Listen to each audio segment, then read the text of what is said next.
Hi guys, thanks for joining us. This is another brand new show starting. It's going to be a weekly show at the same time every week. We're using the hashtag ATN Talk. We're going to do a Q&A session each week, talking primarily around community building, the use of different tools for that, including Twitter and Blab.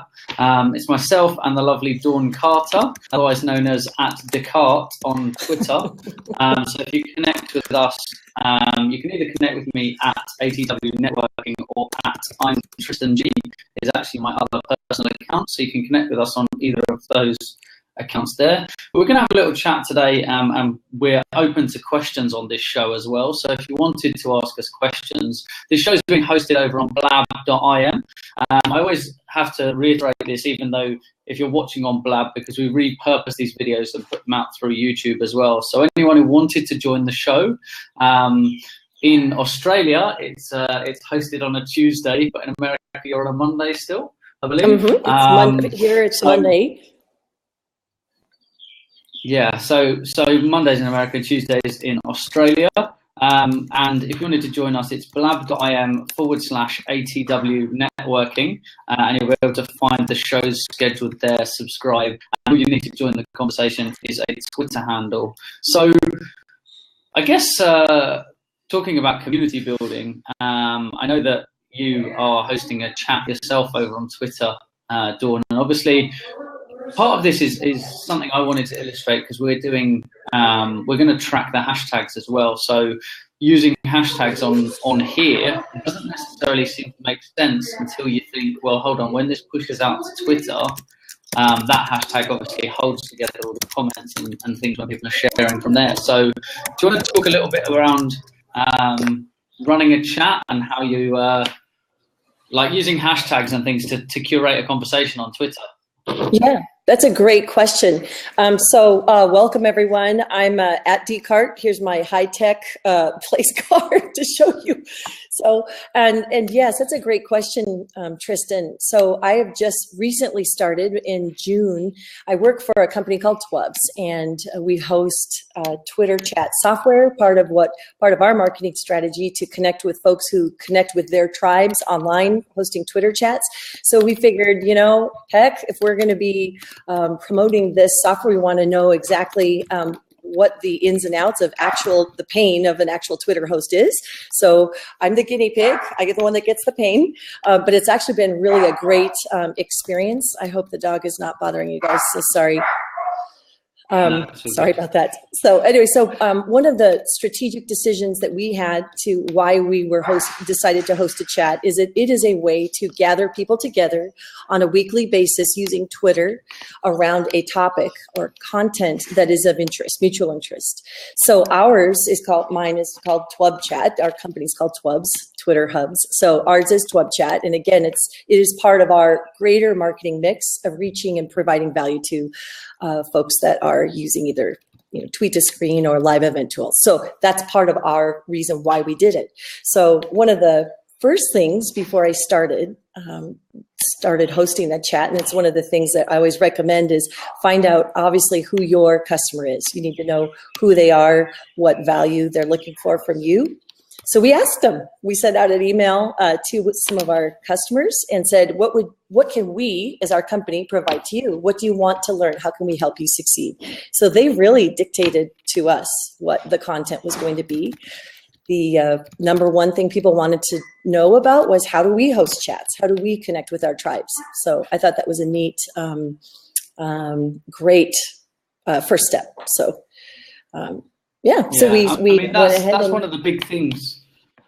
Yeah, one of the big things with the community building thing is obviously it's exactly that. When it's a community, it's about everybody. It's not about, there's obviously people who are leading and curating the conversation, but it is about involving everybody. And I think reaching out and asking the questions to those people, I think is one of the most important things. I think a lot of people forget to do that. They think, oh, well, this is what we're going to do, and this is the topic, and this is how we're going to run. And they aren't necessarily ready to kind of roll with the punches and go the way it goes. The same as we were discussing here is, if for any reason my internet was to drop out, we're hosting together, so we've already pre-discussed that, it's cool, carry on with the show, and I'll get back on if I can.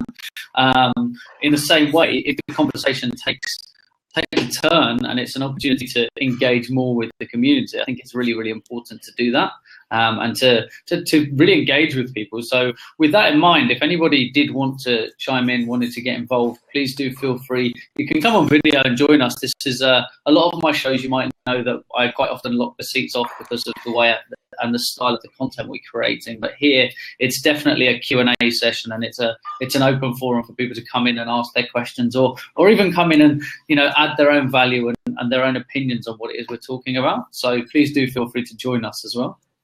Absolutely. So I was going to just share a story that I had this morning. I was participating with one of our Twitter chat hosts. Her name's Natasha Young. She's been hosting a chat for about 3 years, which is, I just can't even tell you what kind of dedication and consistency that she has had, but she's been consistently bringing good content, curating good content, bringing speakers to a pure Twitter chat that's been going on for 3 years. And so this morning she was experimenting with Blab and interviewing there, interacting on video, but then also trying to bring in that Twitter conversation as well. But her guest, wonderful man, his Twitter handle's Wicked Java. But one of the things that he was talking about was when you're trying to crowdfund a project, you really need to have a community built before you even start asking for money. And I thought, this is really interesting because this isn't the exact idea, the exact concept of, am I connecting with people that are going to have some kind of connection to what my project is? It's the same question, whether you're a brand, whether you're an indie, entertainment producer, whether you're an author, whether you're a small business, whether you're a community organizer, someone who works with a nonprofit. It's, am I consistently providing value to a group of people on a regular basis? So I just thought that was funny that just this morning, you hear someone that was, and he was very generous with sharing about his successes and his failures, which sometimes we learn a lot more from our failures. And he said his number one thing was hubris. He did not succeed on one of his campaigns because of hubris. And I think that translating that exact idea that sometimes we can think we know what our audience wants and we don't ask. And that hubris can tank us before we get started. Within a community, it's really, like we were saying, it's really important to listen. If you've listened to me on any of my broadcasts, it comes up all the time, is you have 2 ears and 1 mouth for a reason. You should listen twice as much as you should speak. And that's really important in community building, because you need to know what it is that the people want, and you need to listen to their ideas. And also in a community, one of the things that you can do is that obviously everybody grows together.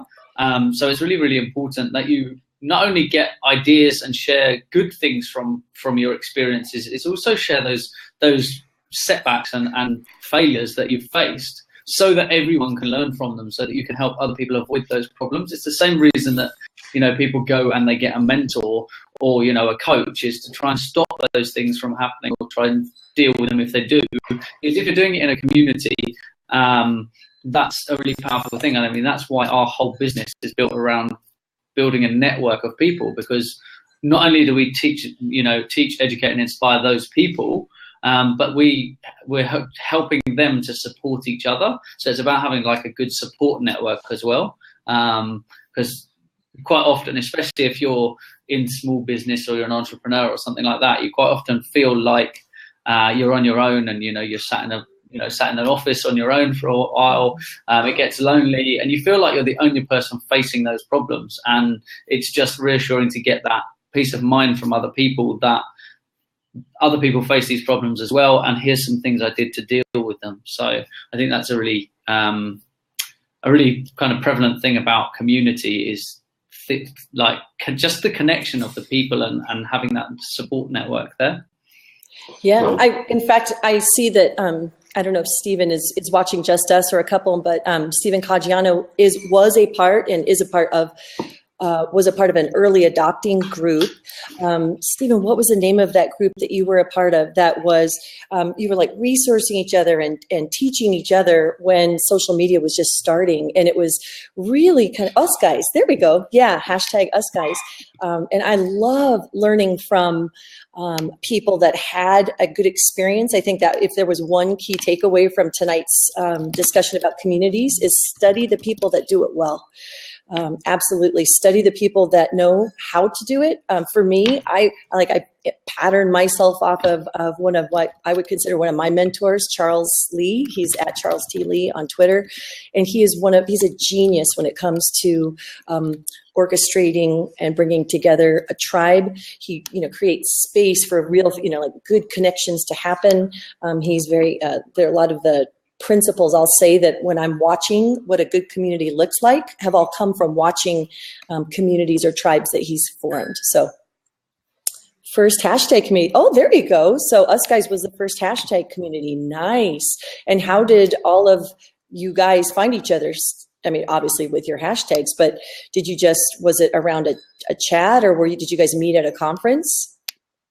That'd be interesting. You can hop in too, Stephen. I know you're not shy. So yeah, I mean, that's it. And quite often these communities, they might start out with 2 or 3 people just sharing ideas. And if there's a clear intention about, and I think that's one of the things that makes a community really strong is the intention of what's the community trying to achieve. I think that without a clear, it doesn't have to be very exact and precise, but having a clear idea what the overarching reason is for the community is quite often plays a big role. I'm blessed enough to be part of a community of 1,000 people here in Sydney who are they're very focused on kind of living a very, very purposeful life, and a lot of them may only work part-time in like a traditional job, but they're all kind of building an intentional community. So they're looking at building a farm and producing all their own food and looking at ways to produce alternative energy and things like that. And it's really amazing to see what happens when so many people who are like-minded get together, what they can actually achieve. And they're now looking at getting together and buying a big plot of land to essentially build what will become like an intentional village. But it will be everybody there will contribute different elements towards running, and it will have its own farm and everything. So that's a really good example of a community. However, a lot of those people, a lot of the communication they do is online. They have a Facebook group, and I know that they're quite active, in messaging each other through other things. They've got group WhatsApp messages and stuff set up. So there's all over the place. There's these community things going on, and there's such a wide range of tools available. And obviously different communities, some want to stay private and some want to be more public. Obviously Twitter chats and Blab and stuff is very, very public. And we want people to get involved. We want people to come and contribute and ask questions. But then there's a time and a place for those private things. Within that group of 1,000, there's about 20 or 30 where they have a men's group where it's a safe place for them to go and share just men, that's it, and they can just really open up and be themselves and kind of connect on a whole different level with each other, and it's a really safe place of no judgment. So with communities, they play a massive role in so many different aspects and areas of life. Yeah, I completely agree. I think one of the problems that I've seen with tech adoption is that people will force a tool upon people. There are people that are already, communities didn't exist just because of online. Communities existed before, right? You've had people that were passionate about subjects, people that are passionate about gardening, topics or those types of things. People are getting together, connecting, making real connections at a conference and wanting to keep that discussion going on. So, it's just easier now. It's easier to find each other, and it's easier to create a regular time when you can meet up around that digital water cooler. So I love it. I'm actively involved in a couple communities here within my own city, within a lot of the neighborhoods programs, some of the sustainable food, very similar to you, Tristan. But these specific niches, I mean, there may be things that I will talk about with them that people on the social media side don't care about. You know what I mean? So that's the beauty of being able to narrow down some of those niche communities with a hashtag, because I may follow you, Tristan, but I may not be interested in your, photographs of your mountain bike riding, but I really love it when you talk about this specific topic, which is something that's near and dear to my heart.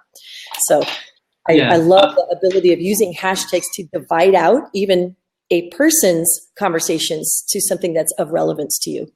Yeah, and I mean, that's exactly what I do. I mean, if you look at, I host, was it 4 shows now? I think 4 or 5 shows a week. And obviously not every show is for everyone. And I understand that. And I don't get upset that, the people who tune in for my show at 8:30 with Sarah in the morning where we're doing content creation aren't on my show now. Because obviously it's about people prioritizing their time and finding what's right for them as well. So we want to have the people involved who are, who really want to be there. Like, I'd much rather have a small community who are very heavily engaged and taking action on things than, thousands of people who don't do very much. And I had this conversation around looking at, I did some analysis of a couple of Twitter accounts this week, and, people have got maybe 500,000 people on their Twitter account, and when they post, there's not very much interaction with anything they post. So it's then, are they dead accounts? Is it that what they're posting is just not engaging? Are they not, are they missing the mark of the people who are following them and what they want to do? Or is it that with so many people, you can't be pleasing all the people because the community's got too big? I had talking about community-based stuff. I ended up going to a tech conference last week, and I managed to get a ticket, and actually it came through a hashtag on Twitter. I was following the event hashtag, and someone had posted in the feed saying, "Hey, I can't make the event anymore. Does someone want my ticket?" And it was like a few hours before, so I just tweeted out, and they said, "Yeah, no one's taking it. If you want it, give me your email and I'll send it." So I went to this event, and as a spin-off from that, I met a guy who, talking about communities and stuff, we have natural communities anyway. If you're someone who goes out and plays football, it's a community. You always go and do it. Friday afternoon we play football or whatever, or whatever it is, or if you're always meeting up in a coffee shop at the same time or things like that. There's these natural communities that are already there. And for me, where I work in a digital space all the time, I'm really big on this, and I actually don't carry business cards. And I don't carry business cards for a very good reason, in the fact that, well, there's actually a couple of different reasons. One of them is that ecologically, what's the point of me having a business card when I'm on all these social platforms that I can connect with you right here, right now? If I give you a business card, you'll probably lose it. It's less relevant to me. And there's pros and cons to that, because some people like the tactile of having a business card that they can feel, and does it make an impression? Is it sparkly? Is it embossed? What shape is it? And all of that. But at the same time, the reaction you get when you say to people, "I'm on every social platform, you pick one and I'll connect with you there." I even offered to give someone business advice in 30-second clips on Snapchat if they really want it this week, because it's what suits them. How can I serve you? And when you're curating and leading a community, and that's it, it's about leading a community. It's not about, being in control of it. It's about leading it and guiding it so that it goes the way you want it to be. And that's been interesting to watch within this intentional community, because sure, there's this 1,000 people that want to be involved. And then when it gets down to the nitty gritty and things need to happen, somebody needs to lead it, but without being that boss, that person who's taking control. They need to kind of guide and encourage the people to take action. And I was giving a talk at the Let's Leverage conference over the weekend, and I had to give 2 talks. And the first talk was all about like team building and how to encourage and empower people. And within that talk, I was saying about how we managed to build this brand up because we didn't. I was only ever a leader, and I was never a boss. And it's the same with communities, whether they're a community interest like project, or if they're even businesses. Businesses are communities, and I think that people who run businesses quite often forget the importance of the fact that they are a community. if you're employing 100 staff, where do they sit? It's a natural community, and what's the structure of the community that you have there? Is it that, hey, I'm the boss, I tell you to do these jobs, you do them, or you get fired? Or is it that you're encouraging and empowering people to come with their ideas? Because that's what we did. We had staff meetings where there was a heavy emphasis, and like out of our main staff meeting, half of the time of the staff meeting was to listen. It was to say, hey, we want your ideas. You know, we've got 40 people sat in a room. I've got plenty of ideas. No, I'm not short of ideas, but if I have this many, imagine what happens when you put 40 people open to sharing their ideas and things. You go, oh, I hadn't even thought of that. And that adds into an idea that I had, and now they go nicely together. And sometimes it just clicks those, like, it's a bit like a jigsaw. Those little pieces just click together perfectly, and you get a much better result than if you just rolled with the original idea. Yeah, I love that. I think there's a temptation as leaders to tell people what to do. And I think when you're building a community, that's death to your community, because really what you want to do as the leader is you're serving them. It's a kind of a servant leadership kind of model. And what you're doing is you're creating the culture. To me, that's really what the leader does. You're putting the boundaries down to say, hey, this is what's acceptable community behavior and what's not. So you're creating that safe place. You've already mentioned you've had a men's group that had a safe, environment, but you're setting the culture, and you're also giving people permission, like overtly give people permission to own the group. This is your group, folks, and when things don't happen, don't step in. It's really hard for the codependents in the world to see something fail. Let it fail. Sometimes a community, that's the best thing that can happen, because now all of a sudden people realize, oh crap, no one's going to do this for me. I need to step up. So, there's a balance in stepping in and letting people take ownership, and providing, those types of good guidelines. I'll say cultural. I think guardrails. I think that's a really good point you've just made about that sometimes the failure is the more powerful tool, because if you're leading and guiding something, sometimes you need to let something fail, and you'll find that within a community, it will tell you a lot about how the community is working, and if it is working, if you allow something to fail, because quite often when something fails, suddenly the community pulls together. And they can then get involved, and they'll come together with these new ideas and build a better community than they had before the problem. And I think that if you never allow the problem to happen, if you always patch it, if you're constantly band-aiding things, you quite often don't do that allowing failure. Like you can learn from failure. Like there's so much you can learn from a failure, and I think it's a really powerful and important step in the process of being a success is and that's it. If you've ever seen the drawing, most people think success goes from here to here, but actually it goes like this through a whole lot of failures to get there. And it's one of my favorite. It's just literally a line and a squiggly line, and it's one of my favorite examples of how business works. Hey Brad, how you doing? Thanks for jumping in. Hey, I'm well, mate. How are you? Yeah, good. Hey, welcome, Brad. Thanks for having me, guys. Cool. So, Brad, what kind of experiences have you seen with online groups or online communities? I mean, they don't necessarily have to have started online. They could have been sustained online. What's been your experience? It's been really great. Can you guys hear me okay? Yeah, good. Okay, cool. No, it's been really great. So there's a group of motion artists that I interacted with for a number of months. And we all met up at a convention in Vegas, all got a chance to actually meet each other. It was just magical. And that's one of the things that it's one of those things when you can you already have this bond because you already know each other. You've been creating this conversation. You've been engaging with each other. And it's like you're just continuing the conversation. That's the power of tweet chats like this.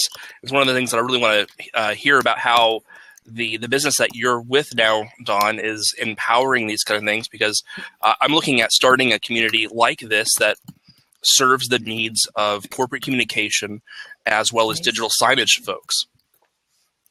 Yeah. Nice. So you're thinking, you're on the right track. And this is, I guess my thought, people will think, people have said, oh, now the live streaming's here, Twitter chats are dead. And I would disagree, because there have been, I mean, things evolve. Of course, things evolve and pivot. And but there are folks that have been, bringing tribes together for, years. And there's been value, and that bond is strong. And then when they do have in real life opportunities, it's almost like you got that chit chat out of the way, and you already have all of this base knowledge about each other, because you've kind of gotten to know each other in the chat. So I think that's a great idea, just a wonderful idea. Yeah, I mean, another thing that is becoming more and more common is for businesses, especially people who are like coaching and helping other people in business, is to go and to go in and run like a community, whether it's a Slack group or if it's a Facebook group, whatever, depending on the nature of who the people are that you're dealing with, makes a difference to kind of how you would curate it, whether it would be through like an open or a closed private Facebook, an open or closed Facebook group, or whether you'd use Slack because maybe it's a bit more tech-minded people kind of thing. And this whole thing within businesses, that you can either have it so that it's exclusive to the people who are within it, or you can actually open communities so that you can get that outside input to, how do I improve this? How do I improve what we're doing by getting other people in? And there's a lot of like mastermind groups and things like that online, which I think, I mean, I'm forever, like literally all day long, I'm in a number of different groups, and all day long people are just putting so much content and value into all of the groups. And so it's a constant learning curve. It's like, it nearly curates my reading for me, because if you pick the right groups and communities to be in, it's a bit like the phrase that if you're the cleverest person in the room, then you're in the wrong room. So, and I agree to a big extent, but I also think if you're in a room and you're the cleverest person, share your knowledge and then get out of the room and then get into the room where you can learn. And so I think it's important to do both of those, and that's with communities as well. Go and find people who are much cleverer or much better at things than you and learn from them. People who have got the knowledge tend to want to share it as well, because, that it's a great thing to do. Yeah, I agree. Mm-hmm. So Steve and Kaja, they're already here. So Steven's got my interest.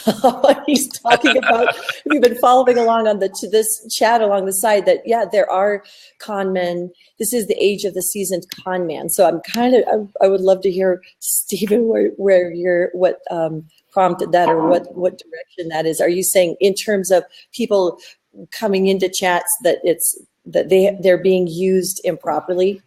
Because obviously they are. I mean, there are people that are in it, to take. I mean, obviously, but I think that the nice thing about when you create your own chat, you get to set the culture for it, and that's one of the nice things about either repeating what your tribe's norms are. Just say it out loud. Hey, this is a no disrespect zone. If you are, we're going to boot you. You're just like getting some of those types of things out and state it. But then also modeling too, not being the first one to answer your own questions. Those types of things are modeling for the group that you're going to be gathering. If the host or whoever is bringing this value to this community is respectful, then typically you'll have respectful folks there, because the ones that aren't they won't have the platform they want. Yeah, I think that there's a good thing where we're talking about the leader, the person who curates a community, whether it's a Twitter chat or Facebook and things. I think there's a really big tip for people who are doing that and running and leading communities, and the fact that obviously there's an importance to putting value in so that people want to be there and they want to come, but actually sometimes that value comes from asking the right questions. So it's not actually necessarily about delivering the value yourself, it's about asking the question to curate a conversation. So I might know what the very best app is for creating a graphic, like an inspirational quote over an image, and I might have this amazing app that I want to share. But if I share it, that's, it doesn't necessarily instantly drive a conversation, because if I put it out, you'll find in a community people won't want to disagree and say, oh, well, this is better. However, if I post saying, has anyone got, what apps are you guys using to do this? Now it's a conversation, 3-4 posts in, I can now add mine. I'm still adding the same content in there, but it allows for the conversation to flow much more naturally as well. So curating good conversation through asking the right questions, I think, is a really big thing for community building as well. That's great. So, Brad, it sounds like you've already kind of got the kernel of a good community already. I believe so. So I was at the Corporate Communication Expo as a member of the advisory board and was speaking at that convention as well because of what I'm doing here at blinds.com. And so a lot of that is identifying those folks that were very active on social media saying, hey, if we were to do this, is this something that you would be involved in? Would you be willing to come on as a guest so we highlight what it is that you're working on? That sort of thing. Yep. And that's just brilliant. I mean, honestly, that is the exact thing that I did with our Twitter chat, because I'm new to this. So who am I going to talk to? I'm going to interview the folks who've been doing it for a while and find out, what were the 5 things you wish someone had told you when you started a chat? That was these are the questions that I get to ask them, and all the while I'm learning from them. But it's really involving the community, so they're happy to be able to share their expertise, and then it feels like, hey, this is our community. This isn't Dawn sitting there answering things or just spouting off marketing speak. This is really, right. We're all learning together. And I think that's what's really fun. I mean, I love the idea of bringing together people that you had some chemistry with, sounds like, when you met at the conference. And there's just again, that's another one of the principles of there's no substitute for in real life. There just isn't. Right. You sit down and have a beer with people, or sit down and, laugh over something, or do karaoke, do something silly. Then you've got, it's because we're not just unidimensional people. I'm sure you don't just talk about motion graphics all, 24/7. Maybe. Well, so yeah, anyway, so that's, I love that. So it's just, I look forward to watching. And Brad, if you are interested, one of the things that we were using Blab for is I walked a new Twitter chat host through how to customize his page on Twubs, and we just did it on Blab. It was so awesome. So he was asking the questions. We basically did a before and after shot of what his, if you were interested, it's free. And so it was a nice, cool. It's a nice way to make it personalized and to, bring your, aggregate the hashtags together and all that stuff. So nice. Yeah, I'd be happy to do that. Okay. So Tristan, any other questions for us? I know we're gonna wrap this up. You gotta get, sorry, I got my.